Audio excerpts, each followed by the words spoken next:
오늘 함께 큐티할 본문 시편 25편 1절에서 22절까지의 말씀입니다. 여호와여, 나의 영혼이 주를 우러러 보나이다. 나의 하나님이여, 내가 주께 의지하였사오니 나를 부끄럽지 않게 하시고 나의 원수들이 나를 이겨 개가를 부르지 못하게 하소서. 주를 바라는 자들은 수치를 당하지 아니하려니와 까닭없이 속이는 자들은 수치를 당하리이다. 여호와여, 주의 도를 내게 보이시고 주의 길을 내게 가르치소서. 주의 진리로 나를 지도하시고 교훈하소서. 주는 내 구원의 하나님이시니 내가 종일 주를 기다리나이다. 여호와여, 주의 긍휼하심과 인자하심이 영원부터 있었사오니 주여 이것들을 기억하옵소서. 여호와여, 내 젊은 시절의 죄와 허물을 기억하지 마시고 주의 인자하심을 따라 주께서 나를 기억하시되 주의 선하심으로 하옵소서. 여호와는 선하시고 정직하시니 그러므로 그의 도로 죄인들을 교훈하시리로다. 온유한 자를 정의로 지도하시며 온유한 자에게 그의 도를 가르치시리로다. 여호와의 모든 길은 그의 언약과 증거를 지키는 자에게 인자와 진리로다. 여호와여, 나의 죄악이 크오니 주의 이름으로 말미암아 사하소서. 여호와를 경외하는 자 누구냐? 그가 택할 길을 그에게 가르치시리로다. 그의 영혼은 평안히 살고 그의 자손은 땅을 상속하리로다. 여호와의 친밀하심이 그를 경외하는 자들에게 있으며 그의 언약을 그들에게 보이시리로다. 내 눈이 항상 여호와를 바라봄은 내 발을 그물에서 벗어나게 하실 것이미로다. 주여, 나는 외롭고 괴로우니 내게 돌이키사 나에게 은혜를 베푸소서. 내 마음에 근심이 많사오니 나를 고난에서 끌어내소서. 나의 공고와 환난을 보시고 내 모든 죄를 사하소서. 내 원수를 보소서. 그들의 수가 많고 나를 심히 미워하나이다. 내 영혼을 지켜 나를 구원하소서. 내가 주께 피하오니 수치를 당하지 않게 하소서.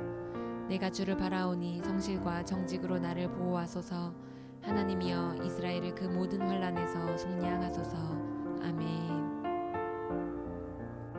오늘 본문은 원수의 핍박으로 인해 고통당하는 가운데 다윗이 기록한 비탄의 시입니다.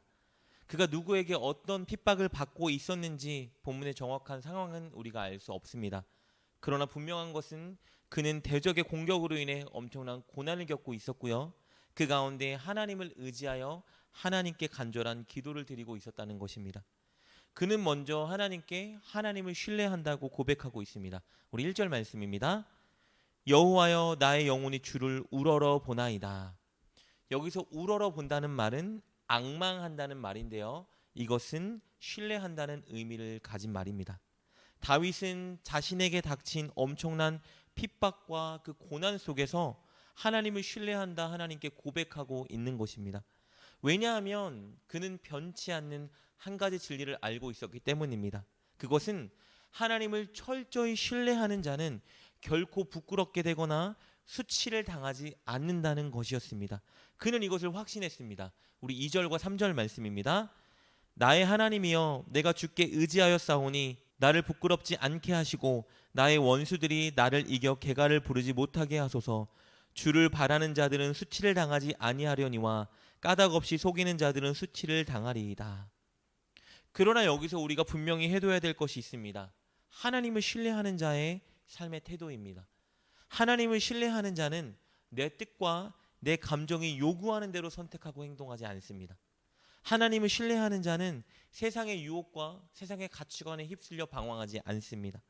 하나님을 신뢰하는 자는 오히려 하나님의 뜻과 말씀을 따라 살기 위해 애쓰고 반드시 정직하고 공의로운 삶을 살려고 노력하는 자입니다. 그래서 다윗은 이 환난과 고통 속에서도 하나님의 길과 뜻을 가르쳐 달라고 간구하고 있습니다.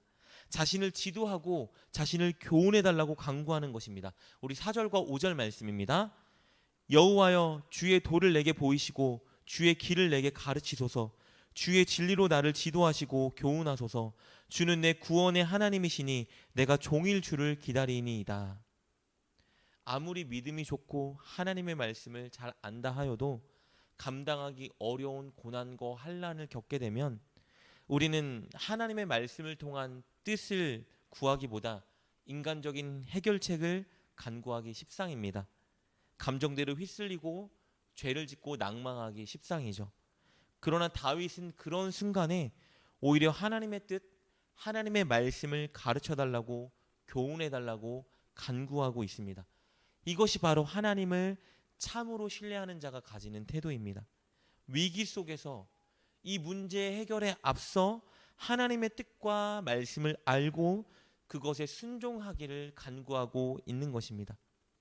그리고 하나님을 신뢰하는 자는요, 늘 하나님과 친밀하고 올바른 관계를 유지하기 위해서 하나님께 자신의 죄를 회개하고 용서를 간구합니다. 7절 말씀입니다.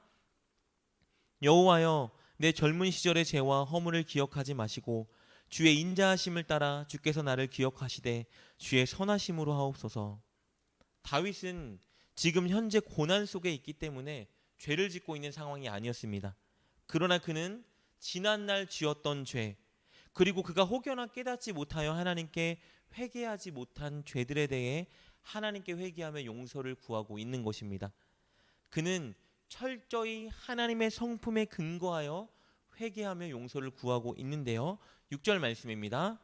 여호와여, 주의 긍휼하심과 인자하심이 영원부터 있었사오니 주여 이것들을 기억하옵소서.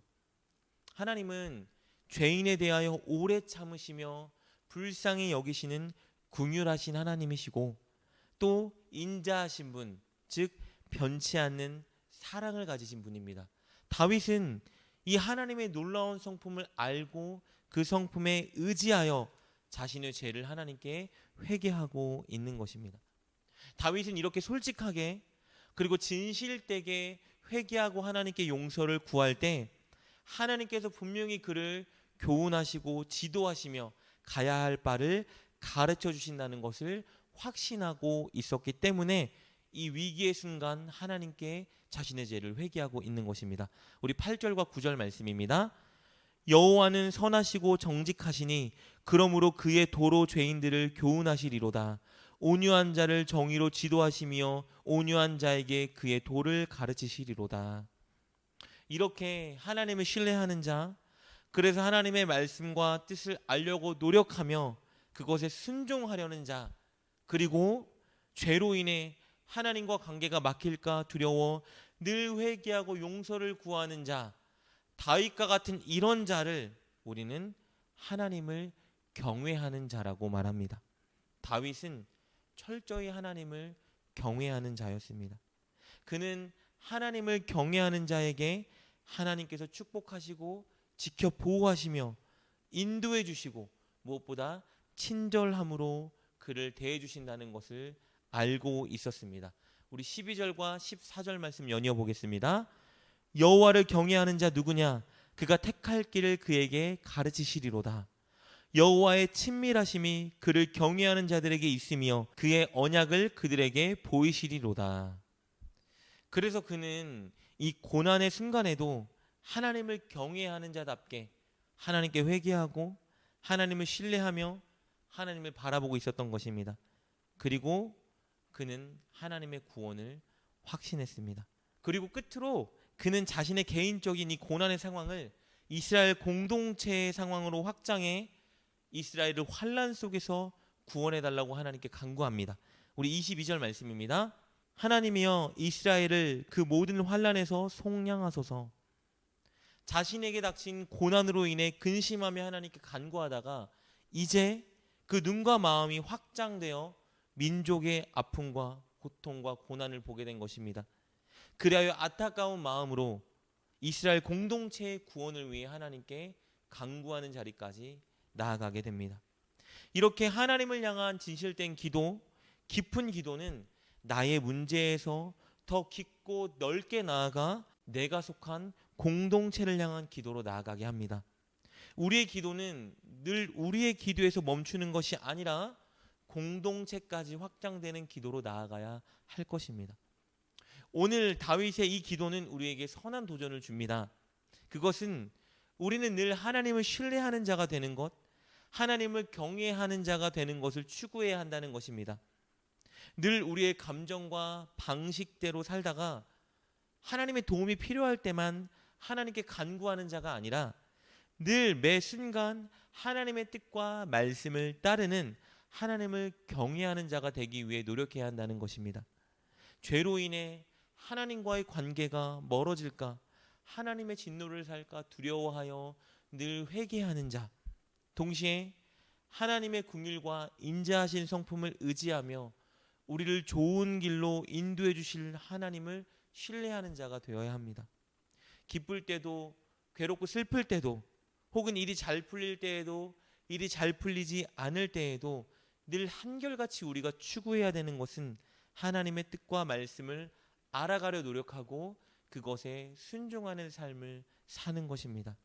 그렇게 하나님을 경외하는 삶을 살 때 하나님은 늘 우리를 긍휼과 인자한 성품으로 교훈하시고 가르치시며 인도해 주실 것입니다.